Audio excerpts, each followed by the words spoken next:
2026 championship நாங்கள் தான், மீண்டும் திமுக தான் வரும், மீண்டும் திராவிட ஆட்சி தான் நடக்கும் அப்படின்னு சொல்லி சிஎம் பேசியிருக்காரு. இதை மக்கள் எப்படி பார்க்குறாங்க? 2026 திமுக ஆட்சி வருமா வராதா அப்படின்னு சொல்லி மக்கள்கிட்ட கேட்டு தெரிஞ்சுப்போம் வாங்க. அது எந்த விதமான மாற்றமும் இல்லை. உலகமே அழிஞ்சாலும் சூரியன் எப்படி மலருமோ அது மாதிரி இன்னும் எப்போ வந்தாலும் இந்த உதயசூரியன் தான் மலரும். ஏன்னா அவங்க ஆட்சி வந்து சிறப்பாக இருக்குது. அது மக்களுக்கு தெரியும். ஒரு சிலர் கருத்துக்கள் பேசினாலும் அவங்க என்னென்ன நன்மைகள் பண்ணுறாங்கன்றது நிறைய பேருக்கு தெரியும். அதனால் எந்த வித மாற்றமும் இல்லை. என்னைக்கு உதயசூரியன் சூரியன் தான், அதை அழிக்கவே முடியாது. அதை அழிக்கவே முடியாது. அவங்க செஞ்ச சாதனைகளை சொல்லி ஓட்டு வாங்குறாங்க, அது ஒரு பெரிய விஷயம். இப்போ பொதுமக்களுக்கு பார்த்தீங்கன்னா எங்கே எடுத்தாலும் அவங்களோட அலை அதிகமாக வீசிட்டு தான் இருக்குது. நீங்களே உங்களுக்கு தெரியும். பெரிய பிரச்சனைனா மகளிர் சுய உதவிகளுக்கு அது ஒன்று. மாதம் மகளிருக்கு மாதம் 1000 ரூபா கொடுக்குறாங்க. இலவச பேருந்து, இன்னும் எண்ணற்ற திட்டங்கள் நிறையா இருக்குது. அதனால் அவங்க செஞ்ச சாதனைகளை சொல்லி அவங்க ஓட்டு வாங்கி ஜெயிக்கிறதுக்கு 100% வாய்ப்பு இருக்குது. ஏன் தொடர்ந்து திராவிட கட்சிகளே வரணும்னு நினைச்சிட்டே இருக்காங்க? மக்கள் விரும்புகிறாங்க, அதை செய்கிறாங்க. இல்ல தேவ் இருக்காரு, சீமான் இருக்காரு, தமிழ் தேசம் பேசுகிற சீமான் இருக்காரு, இவங்களெல்லாம் வர வைக்கலாம்ல. இவங்கெல்லாம் வர வைக்காம ஏன் திராவிட கட்சிகளே தொடர்ந்து வந்து? திராவிட கட்சிகள் ஆட்சின்னா அது அந்த காலத்துலேருந்து எப்போ இருந்து பார்த்தீங்கன்னா அவங்க ராஜாஜி காலத்துலேருந்து அவங்க தான் இருக்காங்க. இன்றைக்கி அவங்க அடிச்சுக்கிட்டா எதிரிகள் மாறிக்கிட்டே இருக்காங்க. ஆனால் தலை அவங்க தான் இருக்காங்க. இன்றைக்கி பார்த்தீங்கன்னா ஒவ்வொரு இதுவும் பார்த்தீங்கன்னா மக்கள் விரும்புகிறாங்க, அதை செய்கிறாங்க, அவ்வளோதான். அது எதை வச்சு சொல்கிறாருன்னா, இப்போ அதிமுக வந்து ஒற்றுமையாக இல்லை, அந்த கட்சியே பிரிஞ்சு போயிருக்கு. இப்போ ஓபிஎஸ், எடப்பாடி, அப்புறம் டிடிவி, சின்னம்மா, இவங்க பிரிஞ்சிருக்காங்க. இப்போ செங்கோட்டையனும் போயிட்டார் விஜய் கட்சிக்கு. ஆனால் எனக்கு தெரிஞ்சு விஜய் வந்து எதிர்கட்சியாக வருவாருன்னு நம்பிக்கை இருக்குது.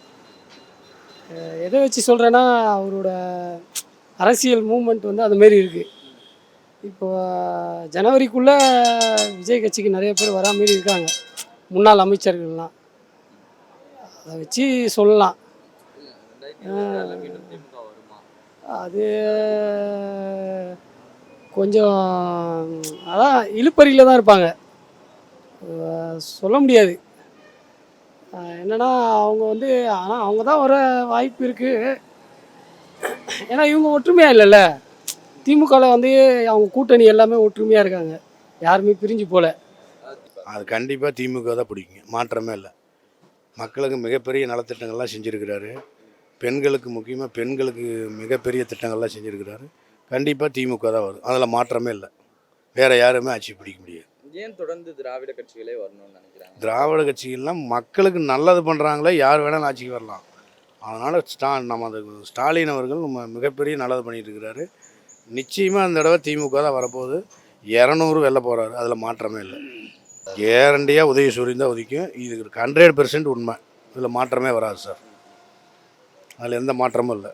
இல்லை, அது ஏற்கனவே ஏற்பட்டதுன்னா, இந்த பெண்களுக்கு 1000 ரூபா மாதம் கொடுக்காப்புல, அடுத்தால இலவச பஸ்ஸு, இதெல்லாம் வந்து அது அந்த 2026 மீண்டும் திமுக தான் ஆட்சி அமைக்கும், அதில் எந்த மாற்று கருத்தும் இல்லை.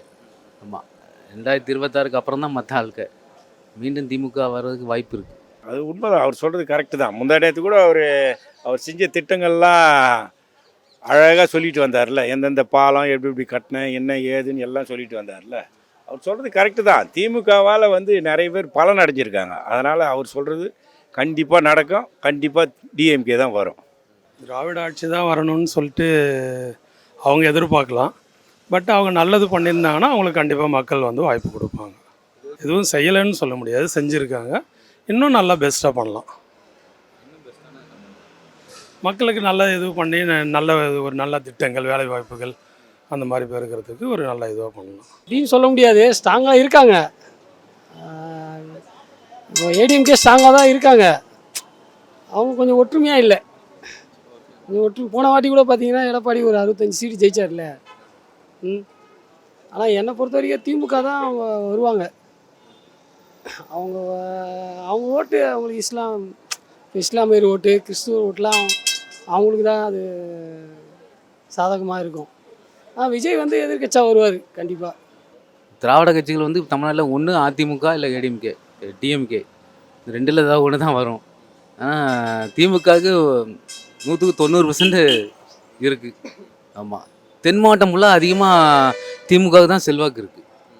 ஆமாம், விஜய்க்கெலாம் வட மாவட்டமாக இருக்கலாம், வட மாவட்டத்துலேயே 2-3 மாவட்டம் இருக்கலாம். மற்றபடி தென் மாவட்டத்தில் வந்து விஜய்க்கு வந்து செல்வாக்கு கம்மி தான். திமுக தான் ஆட்சி அமைக்கும். அவ்வளோ கருத்து. விஜயெல்லாம் ஒரு எதிரி கிடையாது. திராவிட முன்னேற்ற கழகத்துக்கு வந்து ஒரு அது பலந்துன்னு கொட்டையை போட்டது அது வந்து திமுக வந்து அதில் வந்து ஒரு ஒரு மிகப்பெரிய ஒரு சக்தி வாய்ந்த திமுக அது. அதில் வந்து எதிரின்னு யாரும் சொல்ல முடியாது. ஒன்றா அண்ணா திமுக சொல்லலாம். மற்றபடி எடப்பாடியை கூட அவர் பொருட்டாக நினைக்கல. ஆனால் ஸ்டாலின் கண்டிப்பாக ஆட்சி அமைப்பார். ஆமாப்பா, திமுக மேலே தான் இப்போ எல்லா எதிரியும். இப்போ விஜயகாந்த் வந்தார், அவரும் டிஎம்கே எடுத்து தான் போராடினார். இப்போ வந்திருக்கிறார் ஒருத்தர், தகவல் வெற்றி கழகமாவது. ஆஹா, அது தகவல் வெற்றி கழகம் தான். அப்பப்போ ஒரு இன்ஃபர்மேஷன் கொடுப்பாங்க, அது அவ்வளோதான். அதோடு அது ரூமுக்கு போயிடும். அதனால் அது ஒன்றும் பிரச்சனை கிடையாது. இப்போ அவரும் டிஎம்கே தான் எதுக்குறாரு. எல்லாரும் நம்ம பழுத்த மரத்தில் தான் கல்லடி பாயன்னுவாங்கல்ல, டிஎம்கே மேலே தான் அது பாயம். எல்லாரும் டிஎம்கே தான் எதிர்ப்பாங்க. அதனால் சிஎம் சொல்கிறது கண்டிப்பாக நடக்கும். அவர் தான் ரெண்டாவதும் வருவார். இப்போ என்ன நல்லா இல்லை அப்படின்றதுனால இப்போ எல்லாமே நல்லா தான் இருக்குது. இது வரைக்கும் இப்போ திராவிட கட்சிகள் ஆண்டு விஷயத்தில் நல்லா தான் பண்ணிட்டு வராங்க. இதை விட என்ன செஞ்சுருவாங்க? எல்லா திட்டங்களும் தான் இவங்க செஞ்சுட்டாங்களே. இனிமேல் என்ன செய்ய வேண்டிய திட்டம் இருக்குது? எல்லா திட்டம் தான் செஞ்சுட்டாங்களே. இனிமேல் என்ன அவர் பெருசாக வந்து செய்ய போகிற? மோட்டர் சைக்கிள் கொடுக்க போகிறேன், வீடு கொடுக்க போகிறேன். இப்போ ஆல்ரெடி எல்லாமே கொடுத்தாச்சு இல்லை? மோட்டர் சைக்கிள் இப்போ முக்கியம். சீமான் சொன்ன மாதிரி நடக்குது, அது நடக்குது, இது நடக்குதுன்றாங்க. அவங்க ஊழல் தராத ஆட்சியாக இருப்பாங்கல்ல, ஊழல் நடக்காத ஆட்சியா? ஒரு 4 நாளைக்கு முன்னே அவர் யார், ஆதவ அர்ஜுன் பேசுனதை பார்த்தீங்களா? ஊழல் வந்து பெரிய விஷயம் இல்லை அப்படின்னு சொல்லியிருக்காரு. ஏதோ ஒரு தந்தி டிவிக்கு ஏதோ ஒரு சேனலில் கொடுத்துருக்காரு. ஊழல் ஒன்று நாங்கள் எதுக்கலை, ஊழல் வந்து மக்களை சாகடிக்கூடாது. அவர் தான் 41 பேரை சாகடிச்சிட்டு இவ்வளோ கதையும் பேசிகிட்டு இருக்காரு. அதெல்லாம் ஊழல்லாம் வந்து எல்லா ஆட்சிலையும் ஏதோ தேனை வலிக்கிறவன் கையை நக்காமல் இருக்க மாட்டான்பா. ஏதோ நடக்கும். ஆனால் திட்டங்கள் நடந்துருக்குதா இல்லையா, இதுதான் நமக்கு தேவை. திட்டங்கள் நடந்துருக்குது, இதை விட என்ன வேணும்? எதிரிகளே வந்து இல்லாமல் இருக்கிறது தானே வந்து ஆட்சி நல்லா இருக்குதுன்னு சொல்ல முடியும். எதிரிகள் இல்லாமல் ஆட்சி நடத்தினா தானே நல்ல ஆட்சின்னு சொல்ல முடியும். நல்ல ஆட்சி பண்ணால் எதிரிகள் இல்லாமல் இருக்கலாம் இல்லையா? நல்ல ஆட்சி பண்ணால் கண்டிப்பாக இருக்கலாம். அந்த வீழ்த்தக்கூடிய சக்தி வந்து மக்கள் தான் இருக்காங்க. மக்கள் வந்து ஆதரவு இருக்கும் வரைக்கும் திராவிடத்தை ஒழிக்கிறதுக்கு வாய்ப்பே கிடையாது. விஜய்க்கு வாய்ப்பு இருக்குன்னு நீங்கள் சொல்கிறீங்க, மக்கள் சொல்லணும்ல. மக்களும் ஆசைப்படுறாங்க தானே விஜய்க்கு. களத்தில் பார்ப்போம், 2026 பார்க்கலாம் களத்தில். அப்போ தெரியும் உங்களுக்கு யாருக்கு ஆதரவு இருக்குன்னு பார்த்துக்கலாம். அது கண்டிப்பாக திமுக தான் பிடிக்குங்க, மாற்றமே இல்லை. மக்களுக்கு மிகப்பெரிய நலத்திட்டங்கள்லாம் செஞ்சுருக்கிறாரு. பெண்களுக்கு முக்கியமாக பெண்களுக்கு மிகப்பெரிய திட்டங்கள்லாம் செஞ்சுருக்கிறாரு. கண்டிப்பாக திமுக தான் வரும், அதில் மாற்றமே இல்லை. வேறு யாருமே ஆட்சி பிடிக்க முடியாது. ஏன் தொடர்ந்து திராவிட கட்சிகளே வரணும்னு நினைக்கிறாங்க? திராவிட கட்சிகள்லாம் மக்களுக்கு நல்லது பண்ணுறாங்களே, யார் வேணாலும் ஆட்சிக்கு வரலாம். அதனால் நம்ம ஸ்டாலின் அவர்கள் நம்ம மிகப்பெரிய நல்லது பண்ணிகிட்டு இருக்கிறாரு. நிச்சயமாக அந்த தடவை திமுக தான் வரப்போகுது. 200 வெல்ல போகிறாரு, அதில் மாற்றமே இல்லை.